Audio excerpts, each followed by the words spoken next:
Hey David, how are you? Hi, George. I'm good, thanks. You good? Good, yes. God, this movie is so special and doing so well, and congratulations on it. And Oh, thank I you. want to start by asking, Eggers is a very specific uh filmmaker and artist in realizing detail. And Mm. I guess I'm curious how that applied to the creation of this vision of Orlok. It's unique. It's completely different than he's ever looked before. It's exactly like so that's the big that's where I wanted Yeah, to yeah, start yeah, and yeah. kind of hear you go into Yeah. that and talk about the vision and the execution and where how it all came together. Oh my gosh. Robert Eggers is a visionary, there's no doubt. And he came to me and said, okay, this is what we're going to do. Uh, this is kind of the parameters of what he's going to, be like as a character. He's going to be strong, he's going to be noble, he's going to, come from nobility, and he's going to be tall, and he's going to be threatening, and he's going to be everything that you want for this kind of movie. And I was like, oh my god. And then basically we have uh, Bill Skarsgård joining the show, and that brings a whole new dynamic to it. We're not Robert and I discussed, the original Max Shrek version 22 version a little bit, but not in great detail because it's such an iconic piece in its own right. It would just needed to be fresh and new, and we kind of immediately we knew that it was going to be different, and especially having Bill in the seat, we knew we were going somewhere special, you know. So the process began. And yeah, it's so the iconic element of the original Mm. is, kind of what we'd all expect. So it's a bit of a curveball. Yeah, Um, Tell me about some of the flourishes. Like he's got this great mustache. He's got some hair. yeah, He is big. He's like yeah, imposing. Um, yeah, what was the inspiration? Like for me when I saw the mustache, I was like, wow, that's a choice. Like that's an interesting yeah. decision they made there, you know? Yeah, but that's Robert because of his historical knowledge, and he digs right into the folklore and the traditions of the time. So there was, that was coming around the corner. You knew it was going to come around the corner, and it's sometimes it's surprising, but it's accurate to the time. If you look at any of the illustrations, mid late 17th century, you're going to hit on those looks. So there was no reason why he shouldn't be like that, Yeah. and it does give him that mustache and the whole look, the vibe does give him a sense of power and ability. Yes. He's towering above everyone, and he's this kind of, crazy individual in a castle. And so it really set the scene, you know. Great costume design, amazing Linda Muir, unbelievable, you know. So there was a lot of good things going for him. When you talk about how the performer comes into the chair Yeah, and it changes, it's a new piece of the collaboration. You've worked with yeah, some of the greatest actors and some of the most iconic things. I mean, I think like De Niro and Frankenstein, like yeah. just to name one.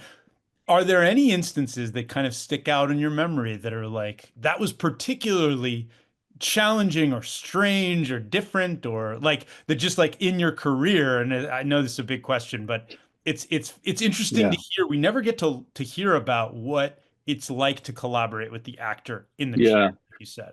No, it's really interesting. I'd worked with Bill Skarsgård on The Crow before this, literally back to back Bill, which was amazing because it gave me, and I was doing a little bit of makeup on him, and it gave me an insight into how he was, and I knew that Bill wanted him to be. He definitely wanted him there to be a sense of a romantic in a way, the character to have a sense of romance to him. Mm. And I understand what he means. And then also I've got the forces of nature saying we're also going to have, he's going to be decaying and rotten also. So when you put these two together, it's kind of like juxtaposed. So you've got to find a place where they can all play.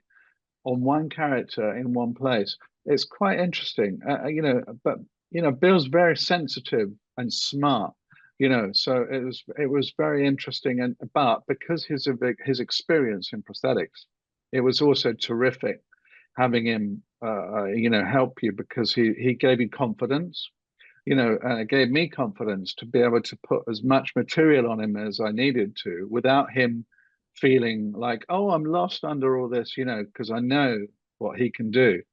And Yeah. he'd find a way to use all these elements, the costume, the this or that. He will ruthlessly use it to his need, and he certainly did, Yeah. terrifyingly. Definitely. No, definitely. Um, you're working on the Gorge, and it's an interesting piece. I don't know what you can say, if anything, kind of about that. We don't know a lot, but it's a fascinating, it's just knowing about it on the surface. I'm so curious where you come in and what you're gonna do with it, like given the stuff you Well, do, you you know. also know I'm under an NDA as well. So, Okay, well then we'll leave it. We'll got leave it. strangely got breaking up. I want to go back a little bit to the beginning of your career because a project you worked on, another exacting visionary, you worked on The Keep, which is like Oh my gosh, a, yeah, is like a cinematic, like it's a piece of legend, really. It's like a cult classic, yeah, very unique, kind of similar to yeah, some of this stuff in certain ways. Michael yeah, Mann, I think, and yeah. Robert Eggers exist in a similar world. So it just comes to mind talking to you, getting a chance to hear your thoughts. And I'm curious if what the experience on that project was like, but Yeah. if there's ways that you can sort of relate it to Nosferatu. Well, I mean, I would say that they're both type movies in the sense that they're of the same sort of scale, which is interesting. You know, you got to, and yeah, Michael Mann has a very individual. I mean, I think it was his first movie, to be honest. So he was a little nervous at that time. Uh, the production were very British, which he was kind of fighting against slightly. A bit of a George Lucas Star Wars thing going on there, maybe. But he had wonderful. He had John Box as the production designer, amazing. I think he had a wonderful lighting camera guy. So he had good people around him. It was a strange film. It was very dark, and it felt really dark and depressing, that movie. Strangely enough, this movie is the opposite in the sense that it's got a vibe to it, and a sort of a hipness to it that is really cool and inspiring. It, So it, they're quite different animals, and you got to remember that was 42 years ago. yes, different world, right? Different technology, everything. Yeah, Um, everything. you're right. Nosferatu is kind of heroic, almost, Yeah, this story, like the and beautiful. And so, yeah, like even thinking about the closing shot, I guess. Well, going back to it, you mentioned this idea of the romance, the of hmm, the figure of his performance, his imposing kind of. Maybe he was handsome once, even, but he's exactly. rotting, and it kind of comes together in a couple of those full body shots. There's like these nude full body shots too. That's a Yeah, lot to try to pack into. We get an eyeful yeah, in the end, and when he comes out of the thing. But oh yeah, but like that must have been such a challenge, right, yeah. to execute. Definitely. Yeah, definitely. I mean, the later scenes, the coloration was a lot smoother and more delicate, less hard and sort of bloodthirsty from the beginning. So it does go on. There is an arc, and his hair, his forelock is different as well. It's much softer. At the end, of the movie. So it's different. Yeah, it was a real journey, and that's exactly what Robert wanted. Because I expected, being a kind of a fanboy from the '80s, I was expecting sort of, oh, are we going to do like, he retransforms and he does this and he does that and and Robert's like, no, it's one guy in one makeup throughout the entire movie, you know, and that's really, really cool. But the fact is that we can deliver within that, the parameters, we can change his entire coloration and his entire vibe and then stretch it and change it as it goes. So that was a fabulous challenge.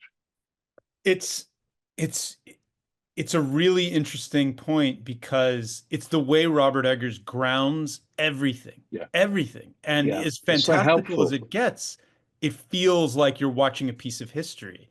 Um, Yeah, yeah, do you like you kind of feed off that a little bit, right? As you're yeah. going into each section.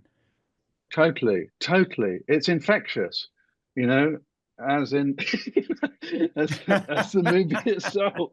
There are many forms of infection, and you know his kind of vision and his energy is infectious also. You know, and it just makes you want to do your best. You know, whatever the situation.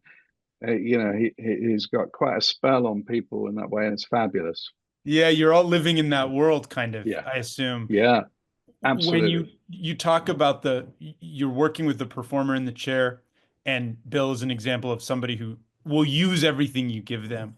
But Yeah, sometimes it's a challenge, right? There's too much or something, or they're like they feel limited, or like how do you read your performer when you're like, well, I need to help them, or I need to pull a little back, or I need to give a little more, or that kind of thing, like because you're yeah. trying to help them find their place in the character.